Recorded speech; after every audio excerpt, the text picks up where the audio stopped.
Bonjour à tous. Bienvenue pour ce 23e atelier virtuel du GERS, déjà 23 avec David. On est toujours très très content de vous retrouver. Vous êtes plus de 600 personnes à être inscrits pour cet atelier. Il y a déjà près de 450 personnes connectées.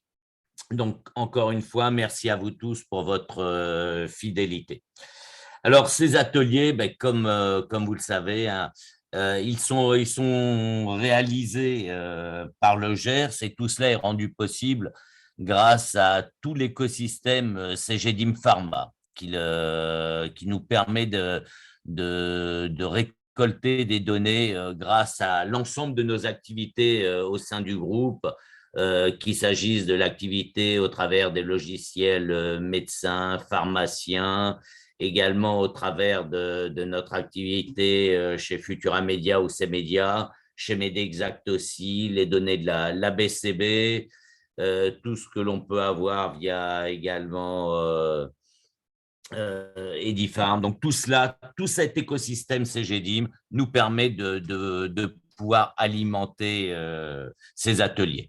Et toutes les données, ben, c'est des données qu'on transmet en continu au niveau des autorités de santé. On avait intensifié ça au début du Covid et on continue à leur transmettre l'ensemble de ces informations, qu'il s'agisse des données hospitalières, surtout les données de prescription à partir de la Bastine, qui est la base de référence maintenant au niveau de la NSM et du CEPS, et puis bien sûr toutes les données d'achat et de distribution au niveau de l'officine.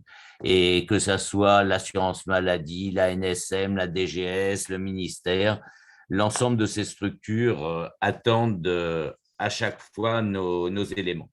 Je vais laisser maintenant David démarrer cet atelier avec de nouvelles données, des choses extrêmement intéressantes sur ce qui se passe en médecine, au niveau de l'officine, et puis sur tous les segments comme la téléconsultation et autres. David, c'est à toi. Merci, bonjour à toutes et à tous. Donc pour commencer sur la partie médecine, chose malgré tout surprenante qui montre quand même probablement un us et coutume qui évolue de la part des uns et des autres en termes de consultation, puisque en nombre de consultations par semaine en médecine générale, on est en recul par rapport à l'année dernière. On est à -2 sur les 4 dernières semaines et -3 en nombre de consultations depuis le début de l'année. Donc, c'est un point important et d'autant plus quand on le regarde par type de spécialité. En ville, on voit bien que aucune spécialité a un trafic qui a repris au-dessus de l'année dernière. On est avec des variations qui vont de -5 pour le cardio et le pneumo jusqu'à au-dessus de -10 pour endocrino, psychiatre et rhumatologue. Donc, ça montre qu'on va avoir un certain nombre de phénomènes qui vont se mettre en place en termes de consultation. On a beaucoup de discussions sur les déserts médicaux, sur l'accessibilité, sur le rôle des différents professionnels de santé, justement pour la mise en place du suivi de ces patients. Et se pose une question de comment va évoluer l'errance thérapeutique. Et avec les équipes, on a fait plusieurs études et notamment quand on regarde avant la pandémie sur des pathologies rhumatismales chroniques inflammatoires, on a étudié cette errance thérapeutique et vous pouvez le voir, on est entre l'apparition des premiers symptômes jusqu'à l'initiation du premier traitement de fond. On est quasiment sur 6 ans d'errance thérapeutique. Et là, on était sur des fréquences de consultation qui étaient plus importantes que ce qu'on observe en ce moment. Et donc, les enjeux à travers l'ensemble des outils et des échanges qu'on peut avoir les uns avec les autres, c'est comment on va pouvoir effectivement améliorer la prise en charge de ces patients et réduire cette errance thérapeutique, puisqu'il faut savoir que si on prend cet exemple-là, pour cette moyenne de 6 années, du coup, pendant 6 années, le patient a des symptômes, a un ping-pong de prise en charge de manière à avoir au final la détection de son diagnostic et l'initiation de son traitement Et donc, vraiment, je pense que les enjeux 2022-2023 vont être qu'est-ce qu'on peut faire pour rendre encore cette donnée la plus actionnable possible à travers SIN, à travers l'ensemble des outils, pour que justement, on puisse réduire cette errance thérapeutique et puis pouvoir se dire, voilà, le patient, entre l'apparition de ses symptômes et la prise en charge pour sa pathologie, on puisse réduire encore plus cette errance thérapeutique. Alors, évolution un peu de pathologie, c'est toujours cette question. Ça fait 2 ans maintenant qu'on est à fond en adrénaline. On a un petit peu le contre-coup maintenant de cette activité. Et puis, c'est de regarder un peu ces pathologies, ces virus, comment ils circulent. Donc, on a fait deux focus, la varicelle et la rhinite. Alors, la varicelle, avec un petit peu de moquerie, vous m'en voudrez pas. La bonne nouvelle, c'est que la varicelle est de retour dans les écoles, puisque vous pouvez regarder là sur le mois d'avril, on a dépassé le pic des 5 dernières années. Donc, retour du virus, retour du partage sur ces éléments-là.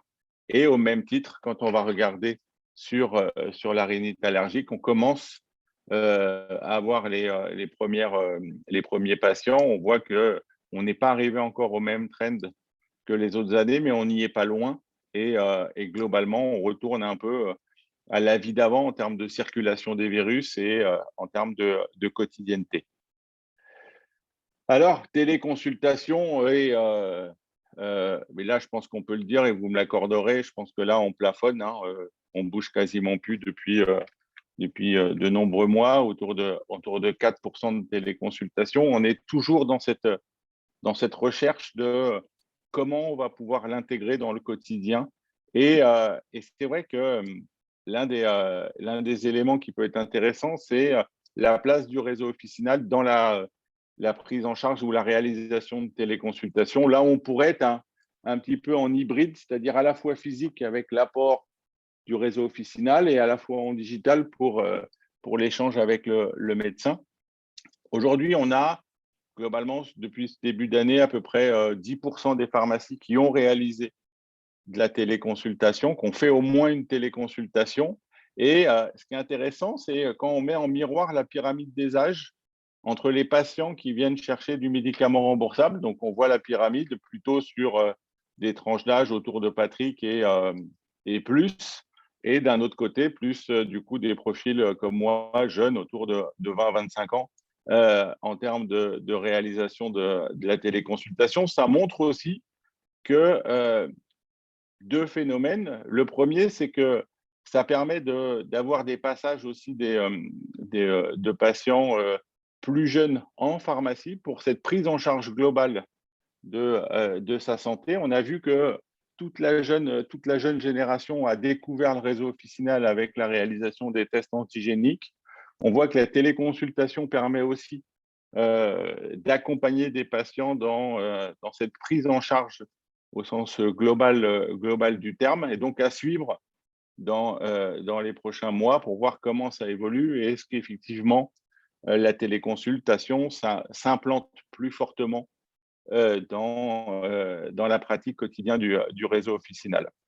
Et quand on regarde justement la répartition des ordonnances à gauche de la carte de France et à droite de la téléconsultation et les différences de poids, on voit que les 4 régions, donc je vais réviser, j'espère pas me tromper, ou du moins si je me trompe, vous m'en tiendrez par rigueur. Donc l'Île-de-France, première région à faire le plus de téléconsultations, suivi du Hauts-de-France, Centre-Val de Loire, 9%, et la Bourgogne-Franche-Comté, 6%. Et c'est là où effectivement le poids de la téléconsultation est plus important. Et on mélange différents phénomènes, les déserts médicaux au sens densité de médecins ou accessibilité des médecins. Et effectivement, c'est intéressant de voir comment ça va évoluer dans le temps. Les cas de Covid, donc, c'est ce qu'on évoquait tout rapidement dans cette baisse de l'adrénaline, c'est que le réseau, l'ensemble des professionnels de santé ont connu un peu cette effervescence, ce booster d'adrénaline depuis 2 ans sur cette gestion de la pandémie Et comme vous pouvez le voir sur ces dernières semaines, la baisse des tests antigéniques qui fait que bah, voilà, aujourd'hui, c'est quasiment le début d'un nouveau monde où qui en prend empreinte du précédent, mais avec un peu ce contre-coup. C'est souvent, alors pour pas dire pendant les ateliers, mais souvent quand vous faites des réunions postprandiales, il y a toujours ce phénomène un peu de coup de barre où vous vous dites, tiens, globalement, je ferais bien une petite sieste. Là, c'est le même principe. On a tous connu, vous, réseau, que ce soit industriel, que ce soit pharmacien, groupement, c'est 2 années d'adrénaline, donc de forte tension. Et puis là, il y a le contre-coup, il y a le besoin de se ressourcer, de repartir dans un rythme. Et les grandes discussions, c'est voilà, qu'est-ce qui va être les segments porteurs demain, comment ça va évoluer, comment je dois m'organiser en termes d'activité pour que ça soit pérenne sur les mois qui viennent. Donc, une activité officinale qui se porte bien depuis le début de l'année, comme vous pouvez le voir, plus 10% total produit de santé hors TVA à zéro, avec ces 4 dernières semaines qui restent dynamiques, forcément très dynamiques par rapport à 2020, puisque c'était le premier confinement. Mais on voit un réseau à plus 10, plus 13 par rapport à l'année dernière, même si l'année dernière, sur ces 4 dernières semaines, on était en troisième confinement, alors pas aussi strict que le premier, mais toujours présent. La prescription de ville, donc la délivrance issue d'une prescription, on est aussi en dynamique, plus 7% sur avril. Sortie de produits de réserve hospitalière, très fort, plus 19%, très, très dynamique, vous pouvez le voir. Et le conseil, donc hors test antigénique, hors autotest, forte croissance aussi, quasiment plus 20% par rapport à l'année dernière sur ces 4 dernières semaines. Alors celui-ci, je vais juste le partager rapidement, histoire qu'on s'en amuse encore sur ces évolutions de taux de TVA et qu'on regarde les évolutions. Quasiment tous les taux sont très dynamiques, que ce soit le 2,1, le 5,5, le 10 et le 20. Mais surtout, ce qu'on s'est amusé à faire, c'est de faire un focus sur la partie conseil. Donc, tout ce qui est délivré hors prescription dans le réseau officinal et de dispatcher cette dynamique par taux de TVA pour vous montrer que là où, au final, on va dire le 10, c'est l'OTC, le 5,5, c'est complément alimentaire, le 20, c'est la para et le 2,1, c'est le remboursable, et ben, on voit bien quand même que sur la partie conseil, bah, le taux de TVA 2,1, donc délivré hors prescription, bah, c'est 10% de la partie conseil avec une forte dynamique sur les 4 dernières semaines. Le 5,5 également, plus 18%. L'OTC, au sens strict du terme, plus 30% par rapport à l'année dernière. Et forcément, les impacts sont forts. Quand vous voyez des croissances sur ces segments-là de 10, 15, 20 points, 30 points, naturellement, on va être confronté à ces questions de comment la supply chain peut suivre derrière, comment on fait en sorte de ne pas tomber en rupture de stock avec des croissances qui sont vertigineuses. On a aussi des décroissances qui le sont. Mais quand on parle de croissance, on a vraiment ces évolutions. Patrick, sur le remboursable, quelques mots? Merci, David. Alors, effectivement, ben, sur le remboursable, là, on retrouve cette dynamique hein, qu'on avait déjà eue au cours de l'année 2021 hein, avec une croissance de 8%. Les 4 premiers mois de l'année n'échappent pas du tout au même phénomène. Un début d'année dynamique avec plus 9%. Cela correspond à ce que David pouvait vous dire tout à l'heure, mais quand on essaye d'affiner un tout petit peu plus cela, attention, il y a un ralentissement sur le mois d'avril qui est assez significatif puisque l'évolution sur le mois d'avril n'est que de plus 3,4%. Alors vraisemblablement, c'est lié là à un fort impact des baisses de prix parce qu'il y a eu beaucoup de baisses de prix, on le verra tout à l'heure. Mais cette augmentation de 9% sur les 4 premiers mois de l'année, attention, peut-être une tendance qui s'inverse là à partir du mois d'avril. Alors, toujours sur cette dynamique, quand on regarde les 4 premiers mois de 2020, 2021 et 2022, ben, on s'aperçoit qu'en chiffre d'affaires, il y a une évolution constante. Elle était de plus 3,8 l'an dernier sur ces 4 premiers mois. Elle est de plus 9,1 sur ces 4 premiers mois, 7,4 milliards d'euros de chiffre d'affaires. En revanche, en unité, la situation était totalement différente puisqu'on avait eu un début d'année en baisse l'an dernier, hein, avec moins 3,6% sur le premier quadrimestre, avec 795 millions d'unités. En revanche, sur le premier quadrimestre 2022, on a une augmentation, on revient au niveau, on dépasse même le niveau de 2020. Et on se retrouve avec une évolution de plus 5,3%. Alors, c'est vraisemblablement lié à l'augmentation notamment des pathologies, pathologies aiguës, des grippes, des angines, de la bobologie, tout cela qui fait qu'il y a une augmentation du nombre d'unités vendues. Alors, quand on regarde justement les classes en croissance, cette fois-ci sur le remboursable en chiffre d'affaires, ben on voit la balance entre les contributeurs à la croissance et les contributeurs à la décroissance. La croissance, le top 10 représente 512 millions, alors que le top 10 des contributeurs à la décroissance pèse pour moins 65 millions. Donc, vraiment, une balance en faveur des contributeurs à la croissance. Alors, dans ces contributeurs à la croissance, on retrouve dans les classes les plus dynamiques les produits de la fibre kystique. Je sais que David attend toujours impatiemment cette énumération. Donc, plus 145 millions avec 200% d'évolution. C'est produits comme Kaftrio, comme Calideco, Simkevi de chez Vertex et qui sont utilisés indiqués dans la mucoviscidose.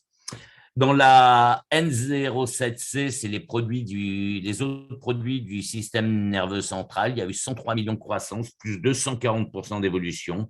Là, on retrouve des produits de chez Pfizer avec Vyndaqel et Vyndamax. Et puis, on pas trop de chez Animal France. C'est des produits qui sont issus de la réserve hospitalière et qui sont passés en ville, donc qui sont en très forte croissance. Ensuite, il y a les inhibiteurs de l'interleukine avec Dupixent, Stelara, Skyrizi, donc toujours pas produits issus de l'hôpital et qui pèsent pour 55 millions. Et enfin, on a les facteurs de la coagulation, plus 49 millions, et les antagonistes de l'hormone cytostatique avec Erleada, Xtandi et Nubeqa, pareil, qui sont des produits issus de l'hôpital en très, très forte croissance. Dans les contributeurs à la décroissance, les produits de la sclérose en plaques, avec Gilenya, Tecfidera, Avonex, c'est des baisses de prix. De toute façon, les 5 premiers contributeurs à la décroissance, la raison s'explique essentiellement par des baisses de prix.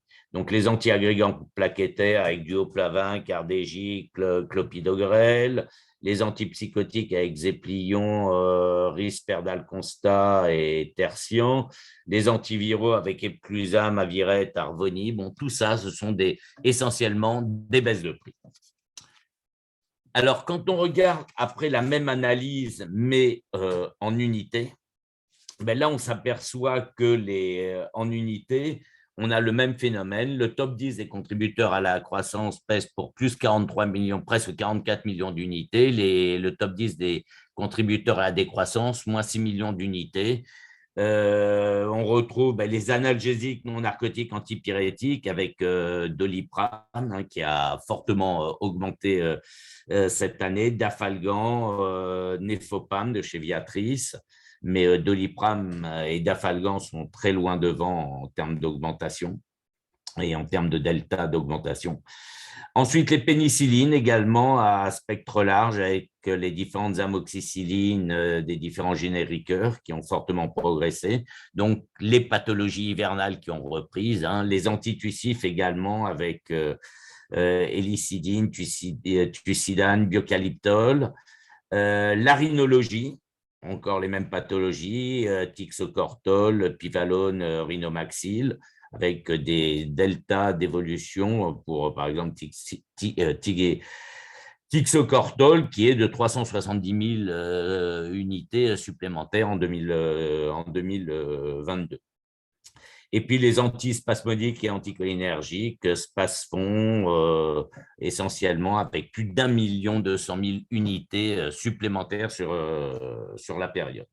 Les classes en décroissance, là on retrouve les tranquillisants avec le Stresam, le Valium, l'Alprazolam, les préparations thyroïdiennes avec le Levothyrox, la L-thyroxine et E-thyrox. Bon, encore une fois, pour les contributeurs à la décroissance, ce sont essentiellement des baisses de prix. On retrouve des baisses de prix sur la vitamine A et la vitamine D en association, également sur les hypnotiques et les sédatifs, et aussi sur les progestatifs. Donc voilà pour cette analyse au niveau des unités. Quand on regarde maintenant le poids des nouveaux produits dans la croissance du marché remboursable, on s'aperçoit que 25% de la croissance du marché est portée par les nouveaux produits. Ça représente plus de 150 millions d'euros de chiffre d'affaires. Après, les autres produits sont également en croissance. Ils ont une croissance de 6,8%, mais par rapport à leur chiffre d'affaires, ça ne représente que 460 millions d'euros de contribution. Et le total du marché, lui, est en contribution positive de 610 millions, pardon. Donc, ça représente plus 9,1% de croissance sur cette période. Au niveau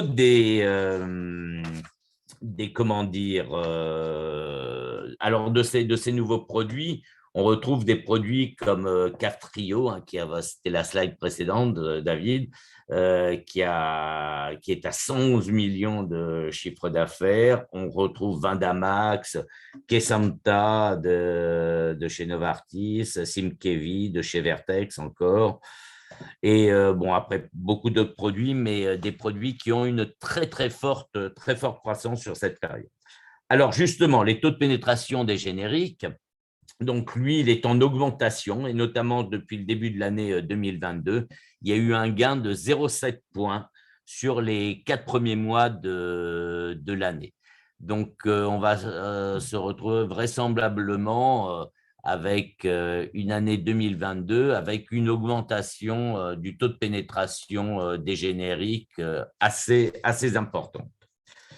Alors, quand on regarde les délivrances, on a voulu essayer d'avoir un autre regard et de regarder ce qui se passait au niveau des délivrances entre les pathologies chroniques et les pathologies aiguës.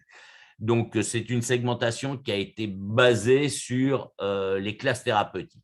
Alors, quand on regarde les deux cumuls mobiles entre le premier cumul mobile 2021 à avril et 2022 toujours à avril, mais on s'aperçoit que les pathologies chroniques sont en augmentation, en légère augmentation, elles pèsent pour 70% par rapport à 68% l'an dernier. En revanche, les pathologies aiguës diminuent un tout petit peu en chiffre d'affaires. En revanche, en unité, on a l'effet inverse. On a les pathologies aiguës qui augmentent, qui passent de 74 à 75%, et les pathologies chroniques qui sont en légère baisse. Bon, cela s'explique par en fait des produits chers au niveau des pathologies chroniques, alors qu'au niveau des pathologies aiguës, on a souvent des produits très peu chers. Alors, toujours sur les délivrances par type de pathologie, donc vous pouvez voir que sur ce tableau, que les pathologies chroniques tirent la croissance, avec plus 8,3% de croissance contre 0,8% pour les pathologies aiguës. C'est lié essentiellement à un effet structure, à la fois d'ailleurs pour les pathologies aiguës, mais surtout pour les pathologies chroniques. Alors l'effet structure, c'est surtout l'effet innovation. Mais on voit que ce segment des pathologies chroniques est aussi un segment qui est fortement touché par les baisses de prix et l'effet prix est de moins de 2,3%. Ce qui est très important. Et c'est un segment où on retrouve des baisses de prix et des produits de plus en plus génériques. Au global, donc, une évolution de plus 9,1% et surtout un effet structure au global de plus 9,6%. Alors, quand on regarde justement les trois classes qui sont contributrices à la croissance dans ces deux types de pathologies, au niveau des pathologies aiguës, on retrouve ce qu'on avait déjà tout à l'heure, ce qu'on avait vu, les analgésiques non narcotiques antipyrétiques avec plus 17 millions d'euros de croissance, les pénicillines et puis les produits des maladies inflammatoires intestinales. Au niveau des pathologies chroniques, les produits de la fibrose kystique, qui était la première classe en croissance, les autres produits du système nerveux central et les inhibiteurs de l'interleukine. Donc voilà pour cette analyse au niveau des différents types de pathologies. On a souhaité également faire un zoom sur les vaccins pédiatriques. On en parle beaucoup en ce moment. Bon, vous savez que la vaccination a été rendue obligatoire sur 11 vaccins depuis 2018, la diphtérie, le tétanos, poliomyélite, coqueluche, méningite, différents types de méningites, l'hépatite B, la rougeole, les oreillons, rubéole, les infections à papillomavirus, et puis après, vous avez les vaccinations facultatives, essentiellement fièvre jaune, grippe saisonnière, hépatite, méningite, d'autres méningites. Alors, ce qu'il faut voir, c'est qu'avec la crise sanitaire, la vaccination des enfants n'a pas augmenté. Il y a plutôt une tendance baissière, alors ce qu'on peut voir de la natalité, sauf en 2021. On était 2019 à 714 000 nouveau-nés. On était à 696 000 en 2020. On est passé à 698 000 en 2021. Donc là, il y a vraisemblablement un effet Covid. Mais cette vaccination qui n'a pas augmenté est liée globalement, d'un point de vue macro, à une baisse de la natalité, puis aussi en France à une réticence à la vaccination, réticence française, qui est assez historique, malgré le fait que la vaccination ait été inventée en France. On retrouve un peu la même tendance dans des pays comme l'Italie, pays latins. Ce qui est important de noter, c'est que par exemple, pour une maladie comme la rougeole, il faudrait qu'on ait 95% de la population vaccinée pour que la rougeole disparaisse complètement. Or, aujourd'hui, on n'en est qu'à 89%. Donc, attention. En revanche, dans des pays scandinaves, on a des taux de vaccination très, très élevés, alors que cette vaccination n'est pas obligatoire. Mais là, ce sont des comportements, bien entendu, qui sont différents. Alors, sur les baisses de prix maintenant, et variations de prix. Donc, on a vécu un début d'année extrêmement chahuté, on va dire, au niveau des baisses de prix. Quand on regarde les baisses de prix en PFHT ou en économie sécurité sociale, on a le même constat, aussi bien en ville qu'à l'hôpital. En ville, on va parler des économies sécurité sociale. En économie sécurité sociale, sur les 4 premiers mois de l'année, il y a eu un rendement de 147 millions, donc de baisse de prix. Les prévisions d'ici la fin de l'année, c'est-à-dire avec toutes les baisses de prix déjà programmées, c'est 343 millions d'euros supplémentaires. Donc, on peut estimer en ville que le rendement des baisses de prix sera de 490 millions en économie sécurité sociale. À l'hôpital, moins 50 millions déjà engrangés depuis le début de l'année, 272 millions d'euros à venir, donc 222 millions d'euros à venir, ce qui amène une baisse de prix à l'hôpital de 272 millions d'euros. Donc, au total, 761 millions d'euros prévisibles pour le marché global, ville plus hôpital, en prix net. Donc, c'est un rendement, ça représente un rendement de 81%. Et pour bien prendre la mesure de cet effet, on a voulu voir la comparaison par rapport à 2021. On voit que en réalisé, on est, je vous l'ai dit, en ville à 147 millions déjà de baisse de prix à fin mars, alors qu'on était à moins 60 millions l'an dernier, donc plus de 2 fois plus cette année. Donc, ce qui est, et pour le prévisionnel également, on est presque à 3 fois plus pour les 9 prochains mois de l'année. Donc, un rendement de 490 millions prévisible contre 175 l'an dernier. Pareil sur l'hôpital, moins 32 l'an dernier sur le premier trimestre, moins 50 cette année, et 136 millions au total sur l'année pour moins 272 millions pour 2022. Donc, vraiment une pression très, très forte sur les prix, tant en ville qu'à l'hôpital. Et on voit au global, on était à moins 310 millions l'an dernier, à la même période, entre le réalisé et le prévisionnel. Cette année, on est déjà entre le réalisé et le prévisionnel à 761 millions. Donc, grosse pression sur les prix. Au niveau des ruptures,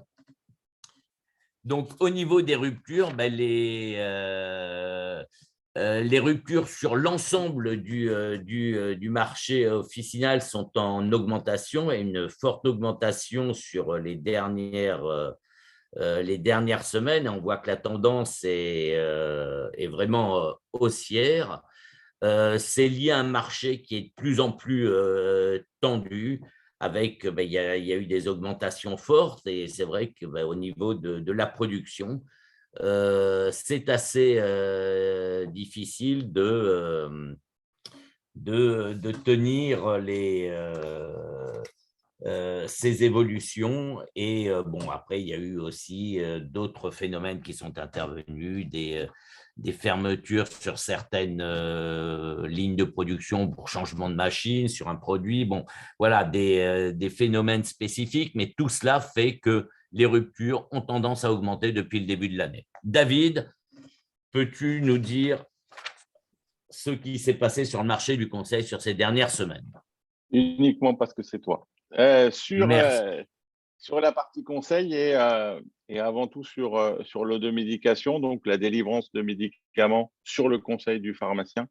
Et là, vous pouvez regarder, sur le mois d'avril, on est à plus 24 par rapport à l'année dernière, plus 37 par rapport à 2019-2020. Donc, c'est vrai que globalement, on a un marché de l'automédication qui, depuis le début de l'année, même si je compare à début 2020, reste dynamique et arrive à se maintenir. Et donc, l'enjeu, effectivement, c'est de voir comment l'ensemble de la chaîne peut résister encore sur les mois à venir. Et la bonne nouvelle, c'est le retour de la convivialité. Quand vous regardez là sur ces 12 derniers mois versus les 12 mois précédents, contributeurs à la croissance de l'automédication, je pense que ça fait des années qu'on n'a pas vu une telle disproportion entre les contributeurs à la croissance et à la décroissance. Mais comme vous pouvez le voir, tout ce qui touche à la convivialité euh, fonctionne bien. Donc, tout ce qui vont être douleur et fièvre, le mal de gorge, le rhume étagrippal, la toux sous toutes ses formes, la diarrhée. Donc, tout ce qui nécessite un petit peu de contact, une baisse de l'hygiène, une baisse des gestes barrières, une baisse de la prévention. Et donc, une très forte dynamique sur ces segments-là, avec des contributeurs à la décroissance qui vont être beaucoup plus sur le tonus vitalité, qui va être aussi, lui, porté non pas par la baisse du tonus vitalité, mais plus par des développements de marques qui font qu'elles vont être multistatuts et parfois au détriment du médicament au profit du complément alimentaire. Donc là, c'est plus pour le tonus vitalité. Et puis après, sur un certain nombre de segments qui vont être beaucoup plus à la marge sur des croissances et des décroissances. Alors, quand on l'élargit, quel que soit le statut depuis le début d'année, et donc vous le voyez, un segment qui reprend une très très forte dynamique, plus d'1,7 milliard depuis le début de l'année, 18% de croissance, ça avait perdu 8% l'année dernière par rapport à 2020. 2020, vous voyez, le petit pic lié au premier confinement, lié aux achats explosifs qu'on a connus juste avant l'annonce du confinement. Mais on a un marché qui, du coup, est plus dynamique que même pendant cette période-là, avec cette dynamique. Et là aussi, quel que soit le statut, on voit que ça reprend ce qu'on voit sur le médicament et l'automédication avec le tonus vitalité qui revient dans les contributeurs à la croissance qu'on évoquait tout à l'heure. On a aussi l'immunité défense naturelle, on a le sommeil qui est fort contributeur à la croissance. Donc, on va avoir à la fois des pathologies ou des maux du quotidien liés au transfert de virus, mais également du besoin de se préserver, de se protéger, de mieux dormir et effectivement de faire attention sur ces segments-là. Et là aussi, premier contributeur à la décroissance sur le conseil, c'est la minceur, c'est la perte de poids. On verra ce que ça donne sur ces prochains mois, mais je pense que, comme avec Patrick, on a arrêté le régime. Je pense que du coup, effectivement, cette catégorie perte de poids souffre de notre arrêt à tous les deux en simultané sur ce segment-là.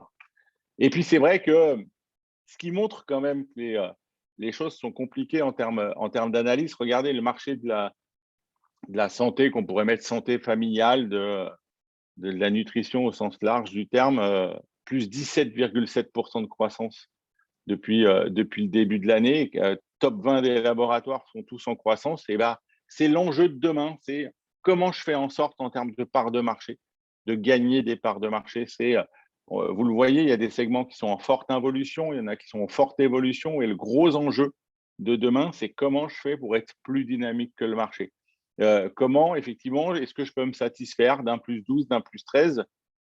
Globalement, je vais dire oui, histoire de profiter du week-end, mais en début de semaine, non, parce que effectivement, le marché est beaucoup plus dynamique que ça. Et donc, c'est important de pouvoir garder ces notions de part de marché. Et quand on regarde ce que ça donne sur le top 5 des contributeurs à la croissance sur ce segment-là, on va avoir Sanofi, on va avoir UPSA, qu'évoquait tout à l'heure Patrick. Donc, à la fois sur le paracétamol, mais aussi sur les segments comme le sommeil, comme les maux d'estomac, comme les maux du quotidien. On va avoir Procter, qui est aussi sur le podium, suivi d'Urgo et la Copper. Et donc, on va avoir le seul, entre guillemets, pure player complément alimentaire qui va être Pilège, mais sinon, beaucoup drivé par des laboratoires fortement impliqués sur l'automédication. L'autre sujet qui anime, je pense, les discussions, une partie des sujets qu'anime, c'est les ruptures. Comment, avec des croissances à 30, 40, 50%, on arrive à produire dans un moment où c'est tendu sur les matières premières. Ce n'est pas tendu en tant que tel, c'est que tout le monde repart à des fortes croissances avec des gros besoins de matières premières et donc, du coup, créer une tension.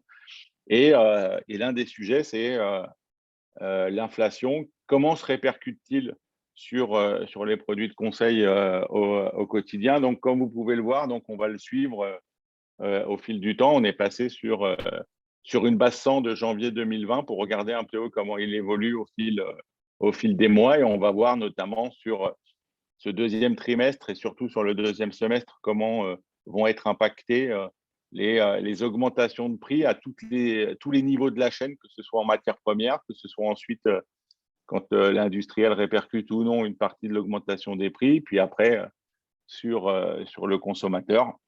Comme vous pouvez le voir, plus 2,1 sur le conseil depuis le début de l'année, avec un mois d'avril à plus 1,9 par rapport à avril dernier. Donc, on va voir comment ça évolue, mais déjà, effectivement, une inflation beaucoup plus importante que l'année passée sur l'ensemble de ces catégories de produits. Alors, en termes d'hygiène et de dermocosmétique, là aussi, forte dynamique sur ce début d'année, plus 9%. Donc, on continue à être sur le même trend que l'année passée. On voit bien qu'on renforce ce rôle dans la pharmacie d'acteur de santé de proximité et de cette prise en charge du quotidien. On va le voir plutôt sur mai et juin comment ça se passe, puisque du coup, avril, on avait quand même le confinement l'année passée. Et là aussi, un marché dynamique, plus 8,6, avec des acteurs forts contributeurs à la croissance qui reprennent des couleurs. On a des pépites d'hier qui prennent un peu plus de consistance. On a quelques laboratoires qui résistent autour de la moyenne, autour du niveau de la mer par rapport à l'année dernière. On voit que c'est encore plus difficile sur le naturel, sur la beauté, sur certains segments. Mais globalement, là aussi, l'enjeu de la part de marché. Comment, effectivement, je peux prendre du recul par rapport à ces chiffres et à cette actualité et cette forte dynamique.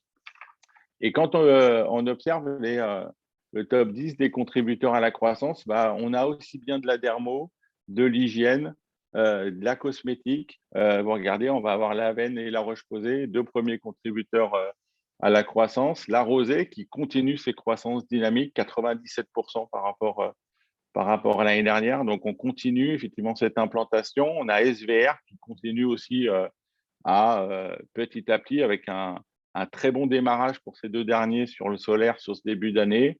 Caudalie qui reste dynamique par rapport. Et puis, on a des marques entre guillemets plus récentes comme CeraVe qui est quasiment au pied du top 5 des contributeurs à la croissance. On a Bioderma qui reprend un peu d'oxygène et Tiaxil sur les déodorants. Ça, c'est la bonne nouvelle. Patrick était content que je remette un peu de BO. Et ensuite, Uriage et Eucérine pour terminer ce top 10. Hop, excusez-moi. Et ensuite, ce qu'on voulait aussi, c'est de se dire comment, effectivement, on peut intégrer aussi cette notion de multicanal.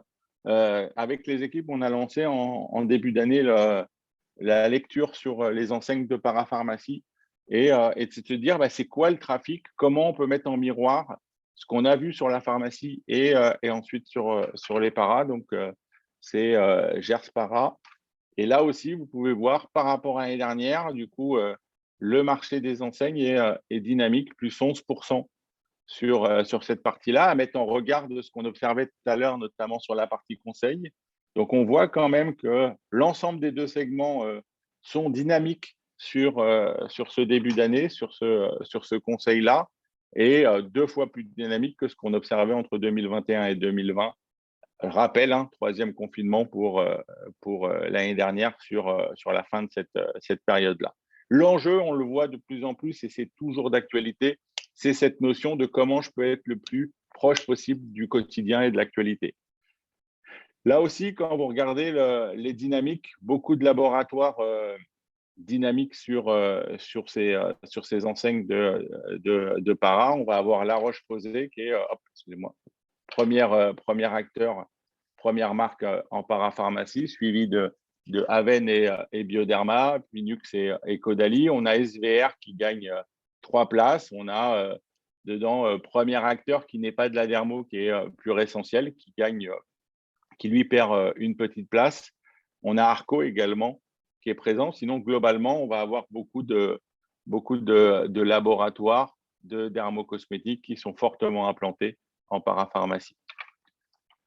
Alors, le solaire, quand on regarde effectivement ce que ça donne en termes de dynamique sur ce réseau, regardez les dynamiques sur ces 4 dernières semaines, on est à 70%. C'est pour ça que Patrick a une super mine. C'est du coup, il fait très attention à sa peau et donc du coup, fort dynamique. Le soleil est arrivé de bonne heure. Et vous le voyez, que ce soit par rapport à 2021 ou à 2020, forte dynamique sur ce segment-là, avec effectivement la protection solaire, plus 70%. Ça veut dire qu'il va falloir effectivement suivre ces marchés en instantanéité, puisque de plus en plus, on risque d'être soumis à des micro-ruptures au point de vente, à de la non-disponibilité, donc du coup, de challenger un certain nombre de produits. Préparation au soleil, on est à 44% de croissance aussi par rapport à l'année dernière, et l'autobrosant, plus 29% par rapport à 2021. Alors là, on s'est amusé, entre guillemets, à regrouper le marché du beauté et du bébé à la pharma et en para pour regarder un petit peu ce que ça raconte de manière consolidée.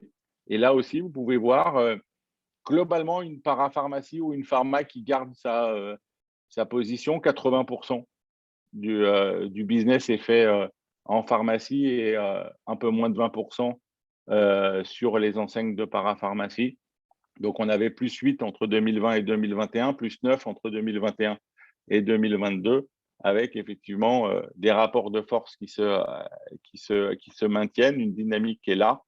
Et là aussi, effectivement, quand on met en perspective sur ces segments-là, les dynamiques du marché sur cet environnement, là aussi, cette notion de part de marché, est-ce que vraiment je suis le plus dynamique possible sur ces notions de part de marché et d'évolution. Patrick, pour terminer sur l'hôpital.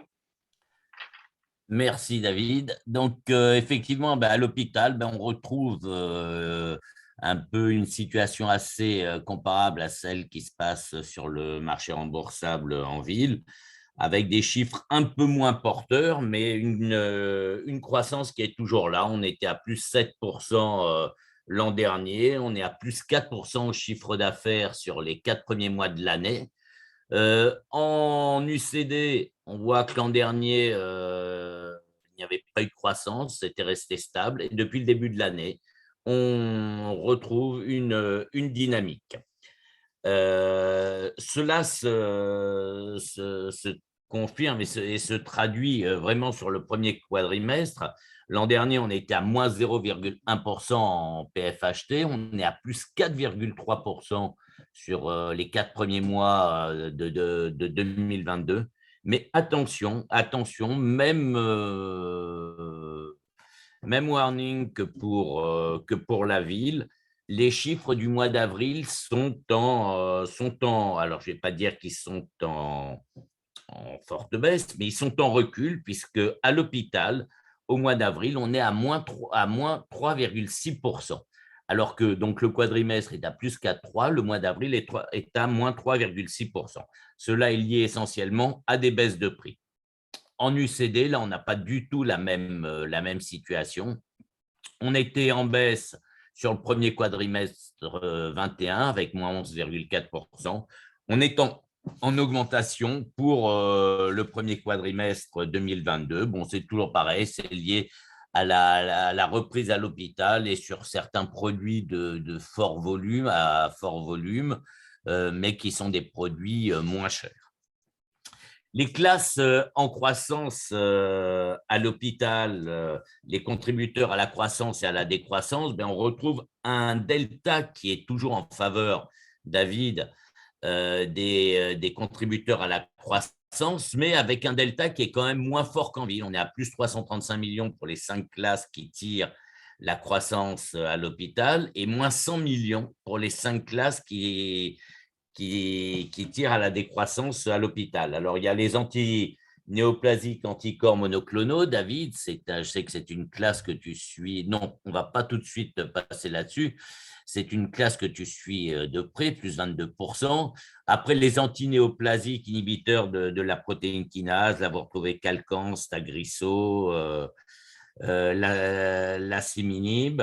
Vous avez les immunoglobulines qui ont une croissance de plus 21 millions, plus 14%, avec Clérig, Phlebogamadif, Privigène, les immunosuppresseurs et les immunoglobulines spécifiques antibactériennes qui ont également contribué à cette croissance. Pour les classes qui contribuent à la décroissance, les autres produits du système nerveux central, c'est des sorties en ville, notamment pour Vyndaqel dans cette classe, donc qui pèse pour moins 51 millions. Pour les facteurs de la coagulation, c'est surtout la sortie en ville de Hemlibra. Pour les anti-TNF, la décroissance est liée surtout à des baisses de prix. En ce qui concerne les antinéoplasiques inhibiteurs de la protéasome, il y a la perte de brevet de Velcade. Et enfin, pour les produits l'angiodème héréditaire, là, c'est la sortie en ville de Taxion. Donc, voilà.